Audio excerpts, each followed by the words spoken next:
O volante estava molhado de tanto apertar, minhas mãos escorregadias de ansiedade. Eram 7h42 de uma manhã de sábado que prometia ser especial. O sol já começava a esquentar o asfalto da BR-232. E eu ainda podia sentir o cheiro do bolo de chocolate que acabara de sair do forno, cuidadosamente acomodado na caixa térmica ao meu lado. 65 anos, pensei, ajustando o retrovisor. Meu pai está completando 65 anos hoje. Há 3 anos, tudo mudou. O acidente na curva do rio Capibaribe transformou nosso mundo de cabeça para baixo. A caminhonete capotou 4 vezes, os médicos disseram. Meu pai sobreviveu por milagre, mas a C4 e C5 foram comprometidas. Tetraplegia. Uma palavra que nunca imaginei que faria parte do nosso vocabulário familiar.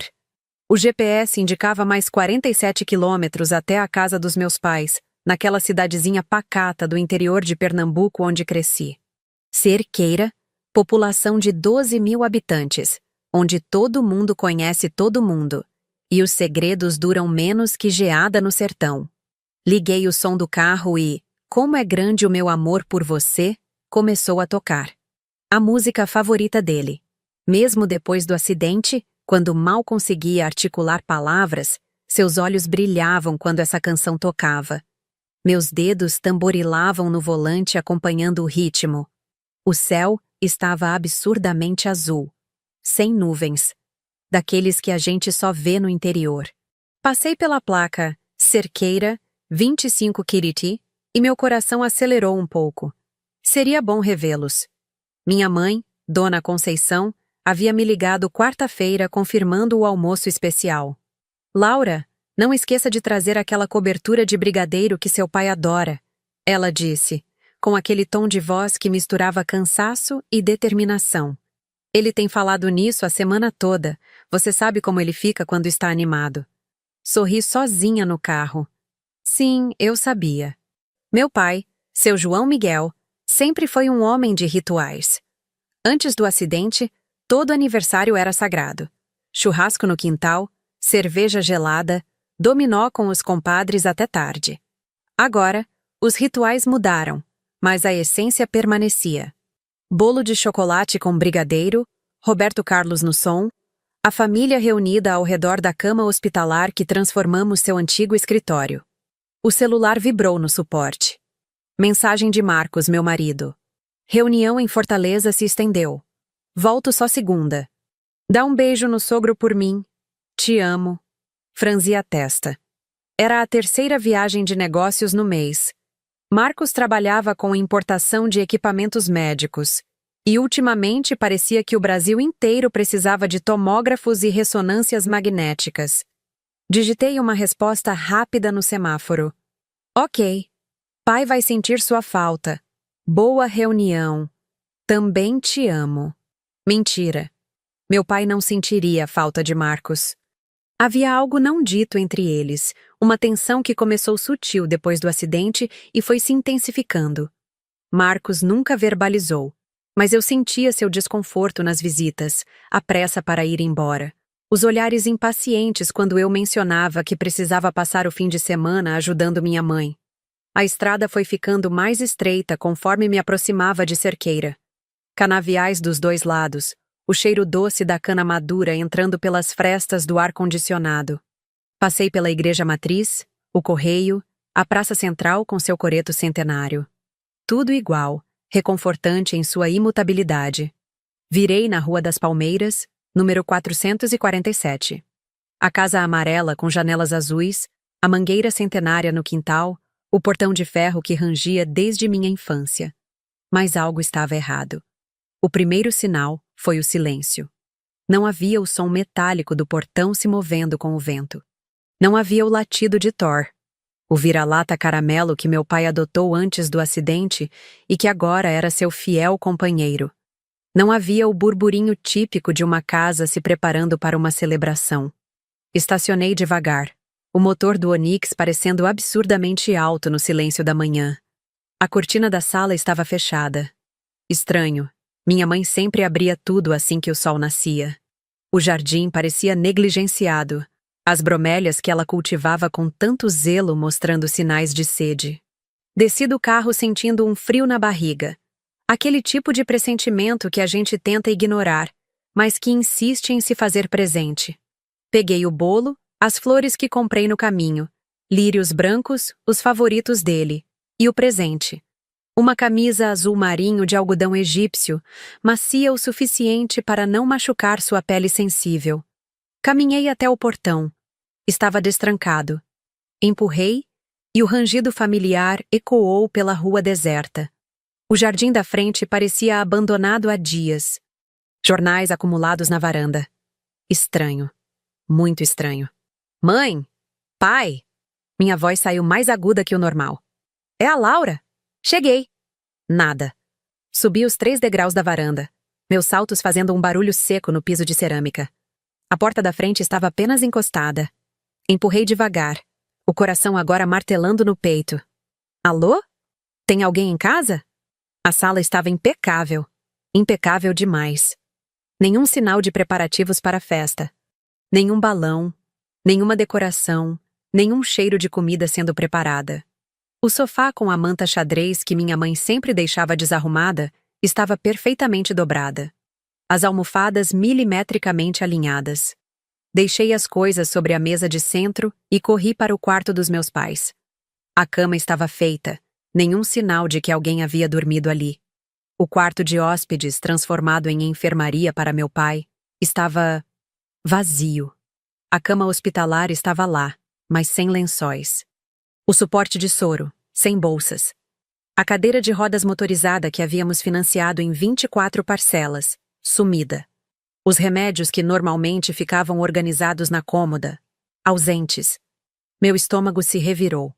Corri para a cozinha. Limpa, organizada, sem nenhum sinal de café da manhã. A geladeira tinha apenas o básico. Leite, algumas frutas, nada do banquete que minha mãe normalmente prepararia para o aniversário do marido. Foi quando meu celular vibrou. Uma notificação do WhatsApp. Número desconhecido. Plan 155, 85. Código de Fortaleza. Minhas mãos tremiam quando abri a mensagem. Era um vídeo. Cliquei para reproduzir e o mundo como eu conhecia começou a desmoronar, frame por frame, segundo por segundo, numa sequência de imagens que ficariam gravadas para sempre em minha retina. A primeira coisa que registrei foi o azul. Um azul tão intenso que parecia irreal, desses que a gente só vê em cartões postais photoshopados. O mar de Jericoacoara se estendia até o horizonte, as ondas quebrando preguiçosamente na areia branquíssima. A câmera tremeu um pouco, o som do vento forte característico daquela região dominando os primeiros segundos do vídeo. Então, ela apareceu. Minha mãe. Dona Conceição, 62 anos, a mulher que durante 3 décadas foi conhecida em Cerqueira como a esposa devota de João Miguel, a mulher que chorou por semanas após o acidente, que jurou cuidar dele até que a morte o separasse. Ela estava irreconhecível. O maiô vermelho marcava um corpo que eu não reconhecia, mais magro, mais bronzeado, mais jovem. Seus cabelos, normalmente presos num coque comportado, esvoaçavam soltos ao vento. Ela segurava uma caipirinha numa mão e acenava com a outra, um sorriso que eu nunca tinha visto iluminando seu rosto. Oi, Laura! Sua voz chegou clara apesar do vento. Surpresa! A câmera girou bruscamente, o movimento me causando uma leve náusea. Quando focou novamente, meu cérebro levou alguns segundos para processar o que estava vendo. Marcos. Meu marido. O homem com quem dividi cama por 8 anos, com quem planejei ter filhos, com quem construí uma vida em Recife. Ele estava sem camisa, a pele bronzeada contrastando com a bermuda azul que eu mesma havia comprado para ele no Natal passado. Seus ombros estavam relaxados de um jeito que há muito tempo eu não via. Ele sorria, não aquele sorriso tenso das nossas últimas fotos juntos, mas um sorriso genuíno, quase infantil. E aí, Laura? Sua voz tinha um tom brincalhão que me soou obsceno. Como você pode ver, a reunião em Fortaleza teve um pequeno desvio. Risadas. Os dois riam como se aquilo fosse a coisa mais natural do mundo. A câmera voltou a se mover, mostrando agora os dois juntos. Próximos demais. Íntimos demais. O braço de Marcos casual demais ao redor dos ombros da minha mãe. Senti Billy subindo pela garganta. Minhas pernas bambearam e precisei me apoiar no batente da porta. O vídeo continuava. Filha, minha mãe falou, ajeitando os óculos escuros que deviam ter custado mais que nossa conta de luz. Eu sei que isso pode parecer chocante, mas você precisa entender. 3 anos cuidando do seu pai, eu estava no meu limite. Marcos me fez ver que eu também mereço ser feliz. Marcos me fez ver. As palavras ecoaram na minha cabeça como um sino desafinado. Desde quando eles se falavam? Desde quando conspiravam? Desde quando? Sobre o aniversário do seu pai, ela continuou. E havia algo cruel na casualidade com que mencionou a data que deveria ser sagrada. Não se preocupe, ele está muito bem cuidado na Clínica São José. É um lugar excelente, recomendado pelo Dr. Armando. Fica na BR-387, saída sul da cidade. Você pode visitá-lo quando quiser. A câmera focou em Marcos novamente. Ele tirou os óculos escuros, seus olhos castanhos que eu achava tão sinceros agora me parecendo opacos, calculistas. Laura, eu sei que não é o momento ideal para essa conversa, mas quando voltarmos, precisamos discutir nosso casamento. Você mudou muito depois do acidente do seu pai. Virou praticamente uma cuidadora em tempo integral. Isso não é vida para ninguém, muito menos para um casal. Você mudou muito. Como se cuidar do próprio pai fosse um defeito de caráter. Como se amor filial fosse uma doença contagiosa. O vídeo mostrou então os dois subindo num buggy vermelho. O típico transporte das praias de Jericoacoara. Minha mãe ajeitou o chapéu de palha e acenou para a câmera. Vamos passar 2 semanas aqui. Você conhece o lugar, sempre quis vir, lembra? Agora finalmente estou realizando esse sonho. Sim, eu lembrava. Jericoacoara sempre foi o sonho de viagem dela. Mas era um sonho de casal. Ela e meu pai planejavam ir quando ele se aposentasse. Depois do acidente, ela nunca mais tocou no assunto, ou pelo menos não comigo. O buggy começou a se mover, levantando areia. Marcos gritou algo que o vento quase engoliu. Ah! E não tenta nos ligar. O sinal aqui é péssimo e, honestamente, precisamos desse tempo para nós. Para nós. Minha mãe e meu marido. Nós. O vídeo terminou com os dois fazendo um brinde. As taças de champanhe tilintando sob o sol inclemente do Ceará. O contraste com a casa vazia e silenciosa onde eu estava era tão violento que precisei me sentar no chão da cozinha. Meu cérebro tentava fazer as conexões, montar o quebra-cabeça. As viagens frequentes de Marcos. As idas ao shopping da minha mãe, que duravam tardes inteiras. Os telefonemas que ela encerrava apressadamente quando eu entrava no quarto. As mensagens no celular de Marcos que ele dizia serem do trabalho. Com dedos trêmulos, disquei o número da minha mãe. A ligação nem chegou a chamar, direto para a caixa postal. Tentei Marcos, mesma coisa. Enviei mensagens frenéticas. Como vocês puderam? Mãe, é aniversário dele. Seu marido há 35 anos. Marcos, você é um covarde, um traidor. Onde está meu pai? As mensagens foram entregues, mas não lidas. Claro, eles deviam ter planejado tudo nos mínimos detalhes. Inclusive o timing sádico de me deixar descobrir tudo no dia do aniversário do meu pai. Levantei-me com dificuldade, as pernas ainda bambas. Voltei ao quarto improvisado do meu pai, procurando por alguma pista. No criado mudo, encontrei um receituário da Clínica São José. O endereço estava ali. Rodovia BR-387, km 12. Vasculhei gavetas, armários, procurando por mais informações. No guarda-roupa do quarto principal, faltavam roupas da minha mãe. Muitas roupas. Roupas de verão, principalmente. No banheiro, sua escova de dentes havia sumido, assim como seus cremes caros e perfumes importados. Ela havia planejado, meticulosamente. Enquanto eu achava que ela estava exausta de cuidar do meu pai, Ela estava fazendo as malas para fugir com meu marido. Encontrei uma folha de papel no lixo do escritório. Era um rascunho de e-mail. A letra tremida da minha mãe. Querido Marcos, as passagens estão compradas. Voo direto Recife-Fortaleza, depois o transfer para Jeri. João estará na clínica desde sexta à noite. Laura só chega sábado de manhã. Teremos pelo menos 12 horas de vantagem.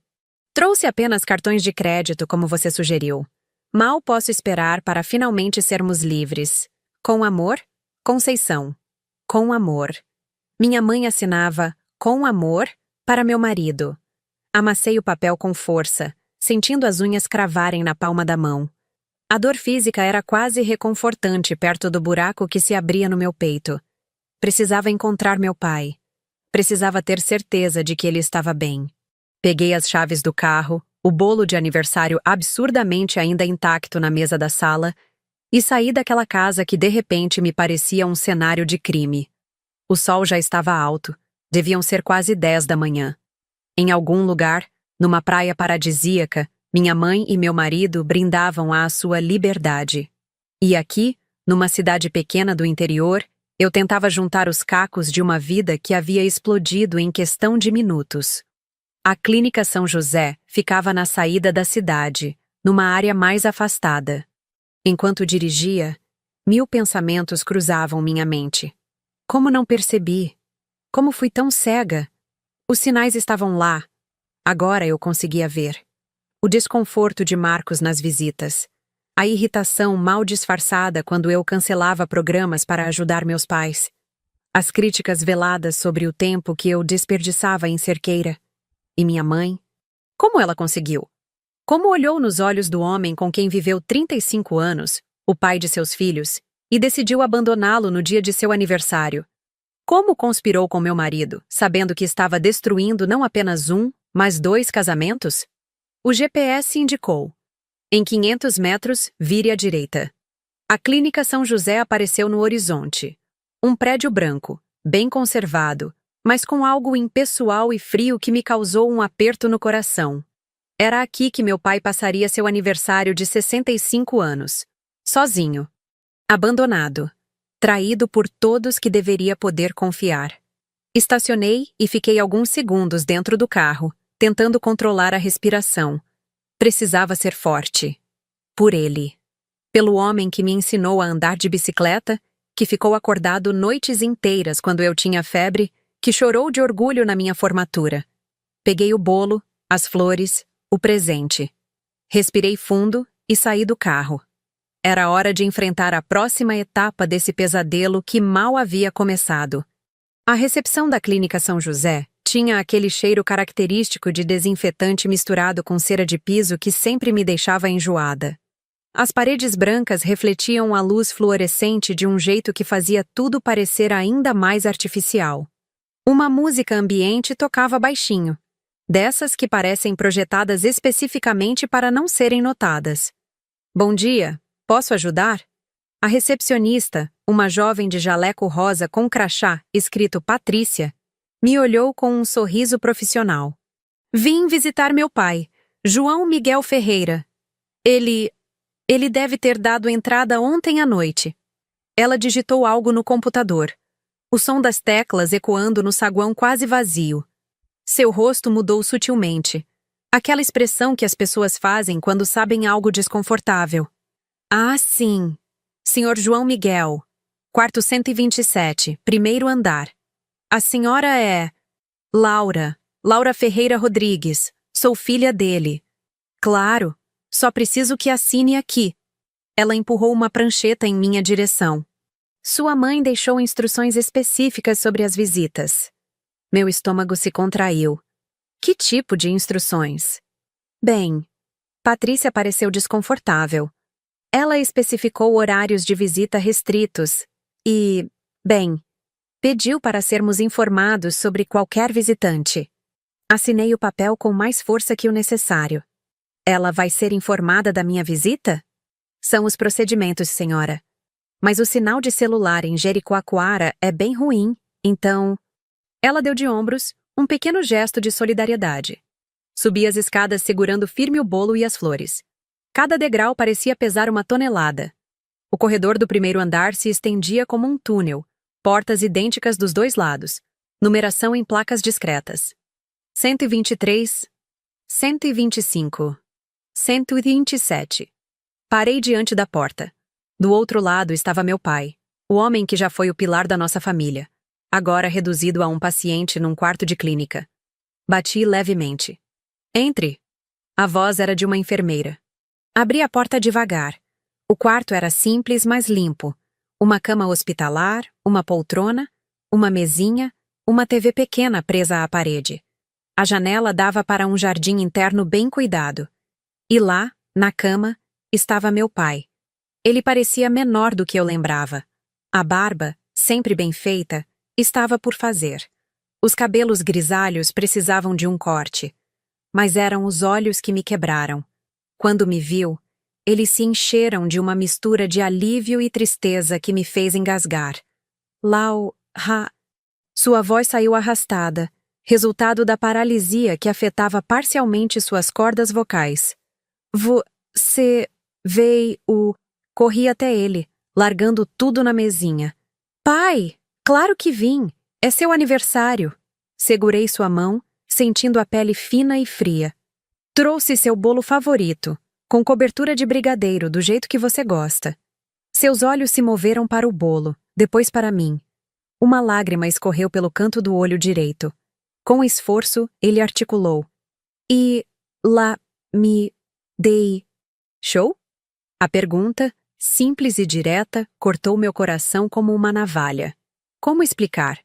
Como dizer a esse homem que a mulher com quem dividiu a vida por mais de 3 décadas havia fugido com o genro? Pai, minha voz falhou. Vamos nos concentrar no seu aniversário, ok? Trouxe flores, olha, lírios brancos, seus favoritos. Mas ele insistiu, seus olhos fixos nos meus. Sei, são, de? A enfermeira, uma senhora robusta de uns 50 anos que havia ficado discretamente num canto, se aproximou. Ele perguntou por ela a noite toda. Não conseguiu dormir. Respirei fundo. Pai, a mamãe, ela precisou viajar, mas estou aqui. Vou cuidar de tudo, prometo. Algo mudou em seu olhar. Não era alívio. Era resignação. Como se ele soubesse exatamente o que havia acontecido. Como se, talvez, já suspeitasse há algum tempo. Posso ficar sozinha com ele? Perguntei à enfermeira. Claro, querida. Vou estar no posto de enfermagem se precisar. O almoço é servido às 11h30. Quando ficamos sozinhos, puxei a poltrona para perto da cama. Por longos minutos, ficamos em silêncio. Eu segurando sua mão, ele olhando pela janela. Marcos... também? A pergunta veio do nada, me pegando despreparada. Não consegui mentir. Apenas balancei a cabeça afirmativamente.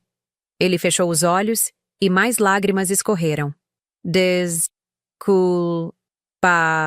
Desculpa? Pai, você não tem que pedir desculpa por nada. Por ser assim, pra vocês. Não. Minha voz saiu mais alta que eu pretendia. Não, pai. Você nunca foi um peso. Nunca. Você é meu pai. Eu amo você. O que ela fez, o que eles fizeram, isso não é sobre você. É sobre o caráter deles, entende? Ele tentou sorrir, mas o lado esquerdo do rosto não cooperava totalmente.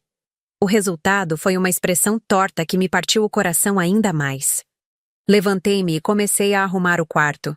A mala dele estava jogada num canto, roupas dobradas de qualquer jeito. Nenhum item pessoal, nenhuma foto, nenhum livro, nada que lembrasse os 35 anos de casamento. Vou trazer suas coisas de casa, prometi, dobrando adequadamente suas roupas. Suas fotos, seus livros, o rádio que você gosta de ouvir os jogos e... Thor? Ele se lembrou do cachorro. Eu não tinha pensado no Thor. Onde estaria o pobre animal? Abandonado em casa? Num canil? Vou descobrir onde ele está e trazer para você ver, ok? Passei a manhã toda com ele. Cantei parabéns, sozinha, minha voz tremendo nas notas altas.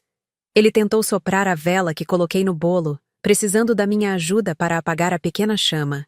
Dei-lhe pequenos pedaços do bolo na boca, observando-o mastigar devagar, saboreando.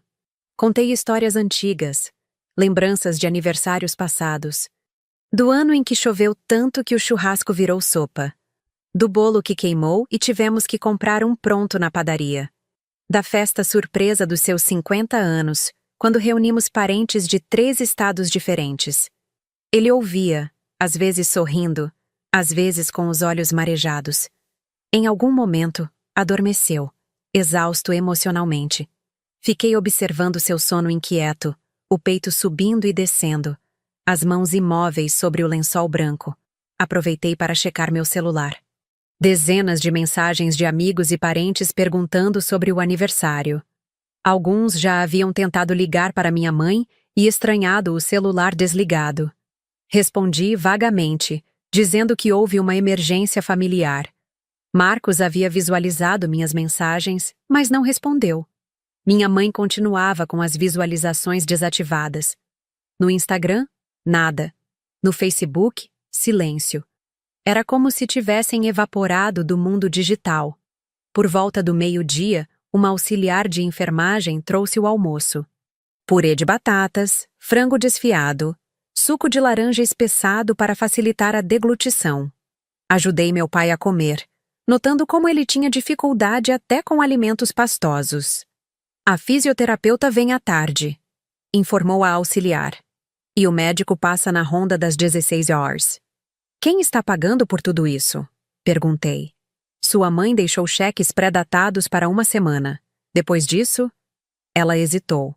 Bem, vocês terão que ver com a administração. Uma semana. Minha mãe havia pago por exatos 7 dias de cuidados. Como se fosse um pacote de resort. Não a vida do homem com quem teve 2 filhos. Meu pai acordou durante o almoço, comendo pouco. Tentei animá-lo, mas ele parecia ter se recolhido para dentro de si mesmo. As palavras saíam ainda mais difíceis, os olhos evitando os meus.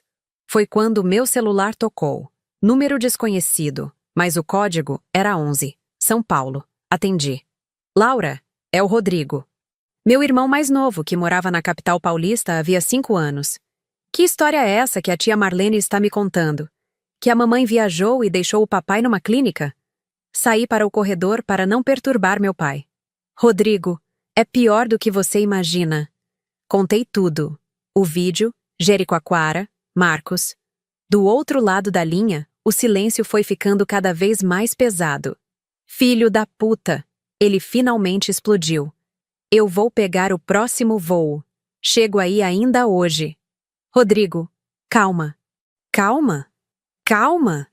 Nossa mãe fugiu com seu marido e deixou nosso pai tetraplégico numa clínica no dia do aniversário dele. E você quer que eu tenha calma? Ele estava certo. Não era hora para calma. Era hora para a ação. Precisamos pensar no que fazer, eu disse. A clínica está paga só por uma semana. E tem a questão legal. Pai precisa de cuidados constantes. Já estou ligando para meu advogado. Isso é abandono de incapaz. É crime, Laura. Crime. Voltei para o quarto. Meu pai havia adormecido novamente, o rosto marcado por um cansaço que ia além do físico. Observei as máquinas ao seu redor. Nada muito complexo. Ele estava clinicamente estável. Mas precisava de cuidados constantes, fisioterapia, acompanhamento e amor. Precisava principalmente de amor. Sentei-me novamente na poltrona, minha mente correndo. Precisava de um plano. Precisava proteger meu pai, garantir seus cuidados, lidar com as questões legais. E precisava fazer isso rápido. Peguei meu celular e comecei a fazer ligações. Advogado, banco, plano de saúde. A cada telefonema, a dimensão da traição ficava mais clara. Contas conjuntas esvaziadas, cartões de crédito no limite, documentos importantes sumidos. Eles haviam planejado tudo meticulosamente. Exceto por um detalhe. Haviam subestimado o amor de uma filha por seu pai.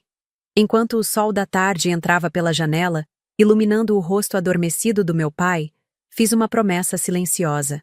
Eles podiam fugir para o paraíso, brindar a sua liberdade. acreditar que haviam se safado. Mas eu lutaria.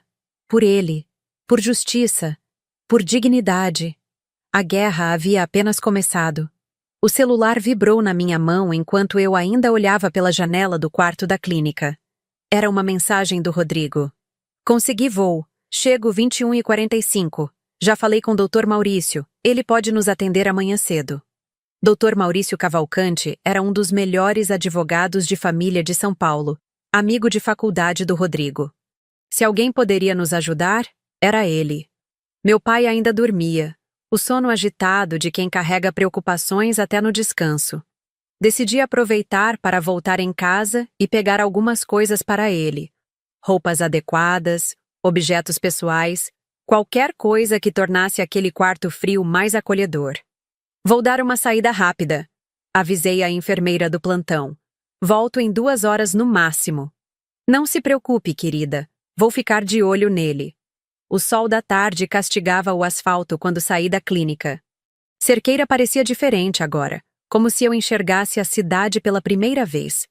As ruas familiares carregavam uma estranheza nova, cada esquina guardando possíveis segredos que eu nunca havia percebido. Parei primeiro no banco. Precisava entender a situação financeira dos meus pais. A agência do Banco do Brasil ficava na Praça Central, o mesmo prédio de sempre com sua fachada amarela desbotada. Dona Laura! Seu Firmino, o gerente que conhecia minha família há décadas, me recebeu com surpresa. Não esperava vê-la hoje. Achei que estaria na festa de aniversário do seu pai. Pois é. Respirei fundo. Seu Firmino, preciso de informações sobre as contas dos meus pais. É urgente. Ele franziu a testa, percebendo algo errado. Me levou para sua sala, fechando a porta. O que aconteceu? Expliquei a situação, tentando manter a compostura. Vi seu rosto passar da surpresa para a indignação, depois para uma preocupação profissional. Dona Laura, a situação é delicada. Ele virou o monitor do computador para mim.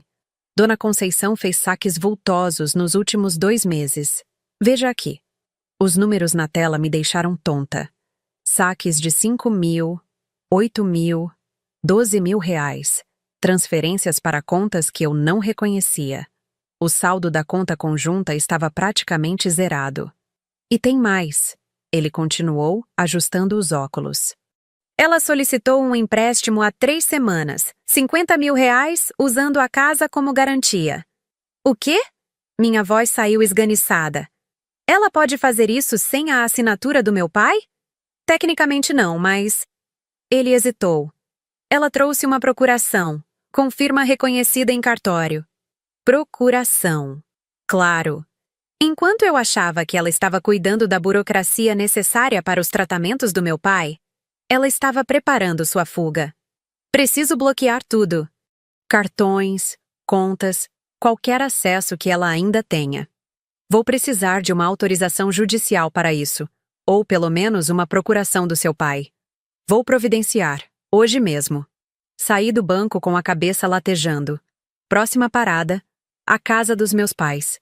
Precisava procurar documentos, evidências, qualquer coisa que pudesse nos ajudar legalmente. A casa estava ainda mais silenciosa que pela manhã. O bolo que eu havia deixado na mesa continuava lá, as flores começando a murchar no calor. Fui direto para o escritório do meu pai. A mesa estava surpreendentemente organizada. Organizada demais. As gavetas, geralmente abarrotadas de papéis, estavam quase vazias. Documentos importantes, escrituras, certidões, apólices de seguro, haviam sumido. Foi na última gaveta que encontrei algo interessante. Escondido sob alguns papéis velhos, um envelope pardo. Dentro, extratos bancários de uma conta que eu não conhecia. Uma conta apenas no nome da minha mãe, no Santander. Movimentações regulares nos últimos 6 meses. Depósitos que coincidiam com os saques da conta conjunta. E transferências frequentes para outra conta, cujo titular era M.A. Rodrigues. Marcos Almeida Rodrigues. Meu marido. As pernas fraquejaram e precisei me sentar. 6 meses. Eles vinham planejando isso há pelo menos 6 meses. Enquanto eu me dividia entre o trabalho e os cuidados com meu pai, Enquanto consolava minha mãe nos momentos difíceis, eles tramavam. Continuei vasculhando. No fundo de uma gaveta do guarda-roupa, encontrei um celular velho. Ainda tinha bateria. A tela inicial mostrava mensagens não lidas. Hesitei por um momento. Era invasão de privacidade. Mas as circunstâncias exigiam. As mensagens eram reveladoras. Conversas entre minha mãe e Marcos que remontavam a 8 meses. No início, inocentes. Ele oferecendo ajuda com as compras, ela agradecendo o apoio. Gradualmente, o tom mudava. Conceição, você merece mais que essa vida. Não aguento mais ver você se sacrificando assim. Podemos ser felizes juntos. Laura nunca vai entender o que passamos. Li mensagem por mensagem, meu estômago revirando. Em determinado ponto, eles começaram a discutir planos concretos. Pesquisas sobre clínicas, consultas com advogados sobre procurações, roteiros de viagem. Uma mensagem em particular me chamou a atenção, datada de 3 semanas atrás. Marcos. Descobri uma coisa interessante. O seguro do acidente do João tem uma cláusula especial. Se ele for declarado incapaz permanente, o valor dobra. São quase 800 mil. Mãe. Mas precisaríamos da assinatura dele. Marcos. Ou de quem tiver a tutela legal. Pense nisso. 800 mil reais. Era isso o valor da dignidade do meu pai para eles? O som de uma chave na porta me sobressaltou. Guardei rapidamente o celular no bolso e saí do quarto. Na sala, encontrei Dona Marta, a vizinha. Laura! Que susto! Ela colocou a mão no peito. Vim ver se estava tudo bem. Vi movimento e como sua mãe me pediu para ficar de olho na casa. Ela pediu? Minha antena ligou. Sim, disse que ia viajar por uns dias. Pediu para eu regar as plantas e recolher correspondência. Até me deu uma chave extra. Interessante. Para os outros era apenas uma viagem de alguns dias. Dona Marta, por acaso viu o Thor? O cachorro do meu pai? Ah, sim. Sua mãe levou ele para um hotelzinho de animais na saída da cidade. Disse que não podia deixar o bichinho sozinho. Pelo menos nisso ela teve alguma decência. Anotei o endereço do hotel canino e agradeci. Precisava resgatar Thor. Meu pai ficaria feliz em ver o companheiro. De volta ao escritório, continuei procurando. Numa pasta esquecida, encontrei o contrato original do seguro. Li cada cláusula com atenção. Era verdade. Havia uma provisão para incapacidade permanente que praticamente dobrava o valor da indenização. Mas havia um detalhe que Marcos não tinha percebido. O beneficiário principal era meu pai, não minha mãe. E em caso de incapacidade, o valor iria para o responsável legal designado em documento específico. Um documento que, aparentemente, minha mãe não havia encontrado. Porque esse documento estava no cofre do banco, ao qual apenas meu pai e eu tínhamos acesso. Sorri pela primeira vez naquele dia. Eles haviam sido meticulosos, mas não o suficiente. Peguei roupas confortáveis para meu pai, alguns porta-retratos com fotos da família em tempos mais felizes, seu radinho de pilha, alguns livros. Enquanto arrumava uma bolsa, o celular antigo vibrou no meu bolso. Nova mensagem. O número era internacional. Código PROSE 238. Cabo Verde? Conceição, consegui remarcar o voo para a praia. Podemos sair de Jeri depois de amanhã. Já falei com o corretor sobre a casa em Santa Maria. Vista para o mar, como você queria. Mal posso esperar para começar nossa nova vida. M. Cabo Verde. Eles não estavam planejando apenas uma fuga temporária. Estavam planejando sumir do país. Tirei screenshots de todas as mensagens e enviei para meu e-mail. Provas. Precisávamos de todas as provas possíveis. Minha última parada antes de voltar à clínica foi o cartório. Dr. Expedito, o tabelião, era amigo da família há anos. Laura, que prazer! Como está seu pai? Justamente por isso estou aqui, Dr. Expedito. Preciso de uma procuração. Urgente. Expliquei a situação, omitindo os detalhes mais sórdidos. Ele preparou o documento rapidamente. Vou precisar da assinatura do seu pai. Ele consegue assinar? Com dificuldade, mas consegue. Ou podemos fazer por impressão digital? Podemos. Levo o documento até a clínica ainda hoje, se quiser. Agradeci e saí. No caminho de volta para a clínica, parei no hotelzinho de animais. Thor estava num canil limpo, mas parecia triste, deitado num canto. Thor! Quando me viu, o rabo começou a balançar freneticamente. Latiu e pulou nas grades. Ele não comeu direito desde que chegou, disse a atendente. Cachorros sentem a ausência dos donos. Paguei a conta e o levei comigo. No carro, ele se aconchegou no banco do passageiro, a cabeça no meu colo enquanto eu dirigia. De vez em quando, lambia minha mão como se agradecesse. Quando entramos no quarto da clínica, a reação do meu pai foi imediata. Seus olhos se iluminaram. Um sorriso torto, mas genuíno surgindo em seu rosto. Thor! Sua voz saiu mais clara que o normal. O cachorro pulou na cama cuidadosamente, se aconchegando ao lado dele. Meu pai conseguiu mover a mão direita para acariciar o pelo caramelo. Trouxe mais surpresas, disse, mostrando a bolsa. Suas coisas para você se sentir mais em casa. Enquanto arrumava os porta-retratos na mesinha, contei sobre o advogado, sobre o bloqueio das contas, sobre a procuração. Não mencionei as mensagens que havia encontrado. Aquilo podia esperar. Dr. Expedito chegou no final da tarde com os documentos. Com paciência, ajudou meu pai a fazer sua impressão digital nos locais necessários. Pronto, disse ele. Agora a senhora tem poderes legais para representá-lo em todas as questões financeiras e administrativas. Meu pai me olhou com gratidão, e algo mais. Alívio, talvez. Como se finalmente pudesse descansar, sabendo que alguém confiável estava cuidando de tudo. Às 19h, a fisioterapeuta chegou para a sessão. Observei enquanto ela trabalhava os membros do meu pai, fazendo exercícios passivos para manter a circulação e prevenir atrofias. Ele está um pouco melhor hoje, ela comentou. Mais responsivo. A presença da família faz diferença. Se ela soubesse que família agora se resumia a mim e Rodrigo, por volta das 20h, meu pai adormeceu, Thor enroscado ao seu lado. Desci para a recepção para esperar Rodrigo. Aproveitei para fazer mais algumas ligações, cancelar cartões, avisar parentes próximos sobre a situação. O táxi parou na entrada da clínica às 22h15. Rodrigo desceu apressado, uma mala pequena na mão. Quando me viu, me abraçou forte. Como você está aguentando?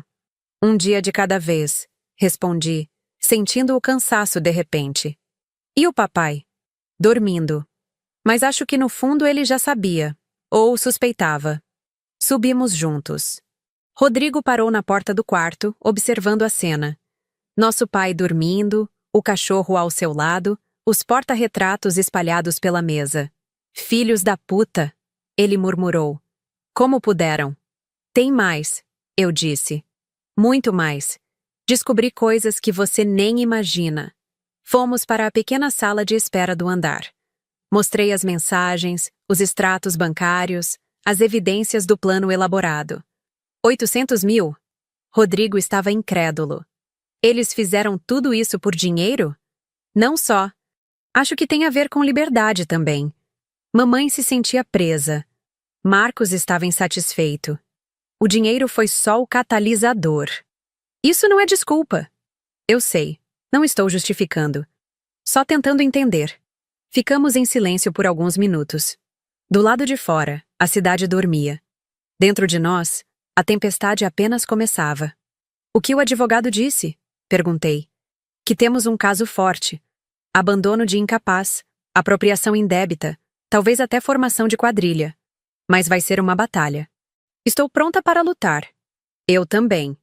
Às 23h nos despedimos. Rodrigo foi para um hotel. Eu voltei para o quarto do papai. Acomodei-me na poltrona reclinável, observando as duas figuras adormecidas na cama, meu pai e seu fiel companheiro. Em algum lugar, numa praia distante, minha mãe e meu marido dormiam em lençóis de resort. Mas aqui, neste quarto simples de clínica, estava o que realmente importava. O relógio marcava meia-noite quando meu celular vibrou. Mensagem de Marcos. Laura, podemos conversar como adultos? Não é o que parece. Deletei sem responder. Não havia nada para conversar. A guerra estava declarada e eu não pretendia fazer prisioneiros. Fechei os olhos, tentando descansar. Amanhã seria outro dia de batalha. Mas olhando para meu pai dormindo tranquilo, Thor ressonando baixinho ao seu lado, eu sabia que estava do lado certo. E isso fazia toda a diferença. O escritório do doutor. Maurício Cavalcante ficava num prédio espelhado no centro de São Paulo. Mas ele preferiu nos atender no hotel onde Rodrigo estava hospedado, para economizar tempo. Às 8 horas da manhã, estávamos os três sentados numa pequena sala de reuniões, documentos espalhados sobre a mesa. A situação é grave, mas vocês têm elementos fortes a seu favor. Dr. Maurício começou, ajustando seus óculos de armação preta. Era um homem na casa dos 50. Cabelos grisalhos bem cortados, ar de quem já havia visto todo tipo de drama familiar. Abandono de incapaz é crime previsto no Código Penal. A pena pode chegar a 3 anos de detenção. E quanto ao aspecto financeiro? Perguntou Rodrigo. Aí temos várias frentes. Apropriação indébita, uso de documentos falsos. Essa procuração que ela usou no banco precisa ser investigada. Possível formação de quadrilha. Mas vamos por partes. Ele abriu um notebook e começou a digitar enquanto falava. Primeiro, precisamos de medidas urgentes. Liminar para bloquear todas as contas e bens em nome do casal. Transferência imediata da tutela do pai de vocês. Ordem judicial para que eles retornem ao país. Eles podem ser impedidos de sair? Perguntei, lembrando da mensagem sobre Cabo Verde. Se conseguirmos a liminar hoje, podemos incluir uma restrição de saída do país. Mas precisa ser rápido. As 3 horas seguintes foram um turbilhão de atividades. Preparamos petições, organizamos provas, digitalizamos documentos. Dr. Maurício ligou para contatos no Ministério Público de Pernambuco, pedindo agilidade. Tive sorte, ele disse após uma ligação. O promotor de plantão é Dr. Sérgio Amaral. Sensível a casos de idosos. Ele pode receber vocês hoje às 14 horas. Rodrigo e eu voltamos correndo para a Cerqueira.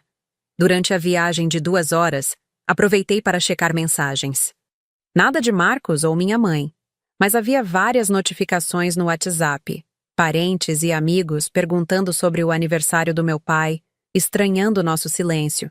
Respondi a alguns seletivamente. Para a tia Marlene, irmã da minha mãe, fui mais direta. Houve um problema familiar grave. Mamãe viajou. Papai está numa clínica. Precisamos de apoio, não de julgamentos. A resposta veio rápida.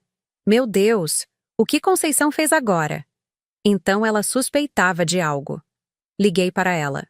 Tia, o que você sabe? Silêncio do outro lado. Depois, um suspiro pesado.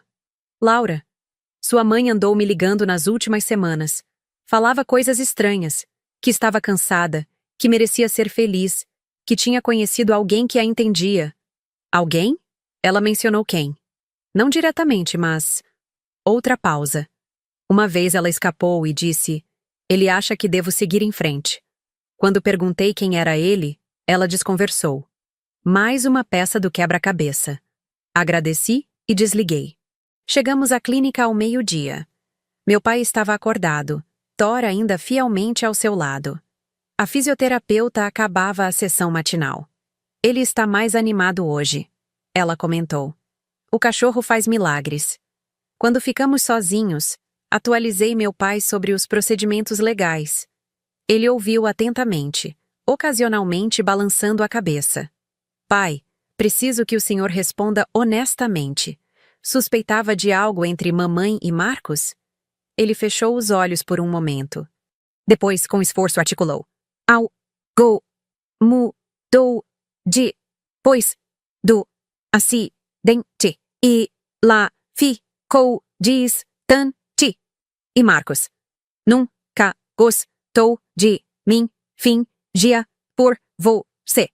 As palavras pronunciadas com tanta dificuldade carregavam uma verdade dolorosa. Meu marido nunca gostou do meu pai. Tolerava-o por minha causa. E quando a situação ficou difícil, quando o fingimento se tornou pesado demais, desculpa, filha, devia ter Avisado. Não, pai. Não é sua culpa. Nunca foi. Às 14 horas em ponto, Rodrigo e eu estávamos na promotoria de justiça. Dr. Sérgio Amaral era um homem alto, de uns 60 anos, com ar paternal que inspirava confiança. Sentem-se. Li preliminarmente o que o Dr. Maurício me enviou. É um caso revoltante.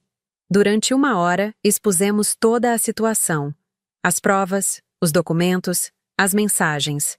Dr. Amaral fazia anotações, ocasionalmente interrompendo para esclarecimentos. O abandono material e afetivo está claramente configurado, ele disse finalmente. Vou pedir medidas cautelares imediatamente. Bloqueio de bens, transferência de tutela e... Ele fez uma pausa dramática. Mandado de condução coercitiva. Isso significa? Perguntou Rodrigo. Que a polícia vai buscá-los onde estiverem e trazê-los para depor. Não é prisão ainda, mas é uma ordem judicial que não podem ignorar. Saímos da promotoria com cópias dos pedidos protocolados. O sistema judicial começava a se mover, lentamente, como sempre, mas se mover. No caminho de volta à clínica, paramos num restaurante para almoço tardio. Mal tínhamos tocado na comida quando meu celular explodiu em notificações. Era Jericoacoara. Minha mãe havia finalmente ligado o celular e visto minhas mensagens. A primeira ligação veio chorosa, dramatizada. Laura, filha, você não entende. Eu precisava respirar. 3 anos cuidando do seu pai me destruíram. Destruíram tanto que você precisou fugir com meu marido? Silêncio. Depois a voz mudou. Ficou defensiva. Você não sabe de nada. Marcos me entende. Ele vê meu sofrimento. Mamãe, poupe-me do teatro. Sei dos 800 mil do seguro. Sei da conta secreta. Sei de Cabo Verde. Outro silêncio, mais longo. Como você... Achou que tinha apagado todos os rastros? Esqueceu do celular velho na gaveta? A ligação caiu. Ou ela desligou. Minutos depois, mensagem de Marcos. Laura, sua mãe está tendo uma crise de pânico. Precisamos conversar civilizadamente. Respondi secamente. Conversem com meu advogado, Dr. Maurício Cavalcante. E mandei o contato. O celular tocou imediatamente. Marcos de novo. Contra meu melhor julgamento, atendi. Laura, pelo amor de Deus, não precisa chegar a esse ponto. A que ponto, Marcos? Ao ponto em que você seduziu minha mãe, planejaram abandonar um tetraplégico e fugir com o dinheiro do seguro? Não é assim. Você não entende. Sua mãe estava no limite. Eu só quis ajudar. Ajudar levando-a para a cama? Não foi planejado. Aconteceu. Somos humanos, Laura. Humanos? Minha voz subiu. Humanos não abandonam doentes. Humanos não traem a confiança da família. Humanos não roubam. Ninguém roubou nada. O dinheiro é dela também. Não quando envolve falsificação de documentos e abandono de incapaz. Aliás, vocês têm 48 horas para voltar. Ordem judicial. O quê? Você não pode... Posso e fiz. A polícia vai aí buscá-los se não voltarem por conta própria. Desliguei. Minha mão tremia. Rodrigo segurou meu ombro. Você foi ótima. Mas eu não me sentia ótima. Sentia-me traída, magoada, furiosa. E apesar de tudo, triste. Triste pelo fim de 2 casamentos, pelo esfacelamento de uma família. De volta à clínica, encontramos movimento incomum. 2 viaturas da Polícia Civil estacionadas na entrada. Meu coração acelerou. Teria acontecido algo com meu pai? Corremos para dentro.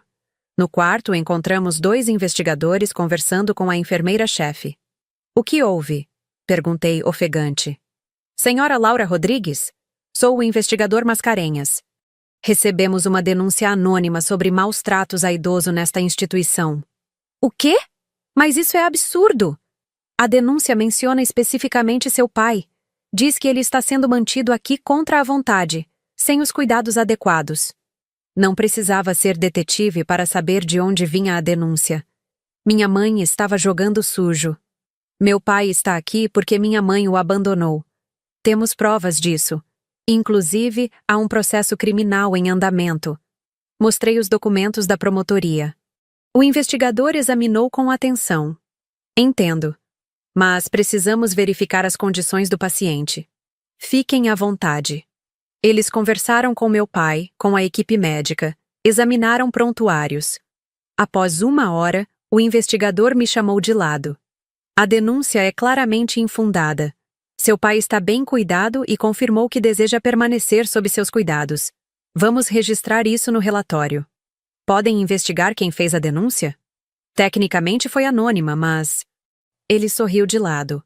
O número do telefone está registrado. Código 85, Ceará. Mais uma tentativa baixa. Mas isso me deu uma ideia. Se ela queria jogar sujo, eu podia jogar dentro da lei. Liguei para Dr. Maurício. Doutor, ela tentou me incriminar com uma denúncia falsa. Isso não configura mais um crime? Denunciação caluniosa. Sim, configura. Vamos adicionar ao processo. À noite, enquanto jantava com Rodrigo na pequena lanchonete em frente à clínica, recebemos a notícia. A liminar havia sido concedida. Todos os bens estavam bloqueados, a tutela transferida para mim e o mandado de condução coercitiva expedido. A Polícia Federal foi notificada. Informou o Dr. Maurício por telefone. Se tentarem sair do país, serão detidos no aeroporto. Era uma vitória, mas não me sentia vitoriosa. Sentia-me exausta, emocionalmente esgotada. A luta apenas começava. Voltei ao quarto do meu pai. Ele estava acordado, assistindo ao noticiário da noite. Thor dormia enroscado a seus pés. Como está se sentindo, pai? Melhor. Sabendo que você cuida de tudo. Sempre vou cuidar, prometo. Ele sorriu daquele jeito torto que o AVC permitia. Então, com esforço, disse algo que me surpreendeu.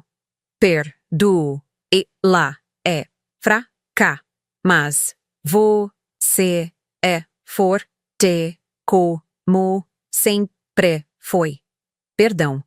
Depois de tudo, ele falava em perdão. Talvez essa fosse a diferença entre nós. Ele conseguia perdoar. Eu ainda não. Acomodei-me novamente na poltrona para passar a noite. Do lado de fora, a cidade dormia tranquila.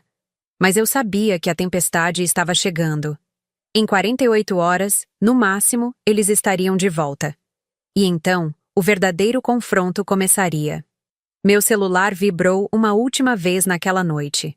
Mensagem de um número desconhecido. Você destruiu tudo. Espero que esteja feliz. Nunca vou te perdoar. Sua ex-mãe. Ex-mãe.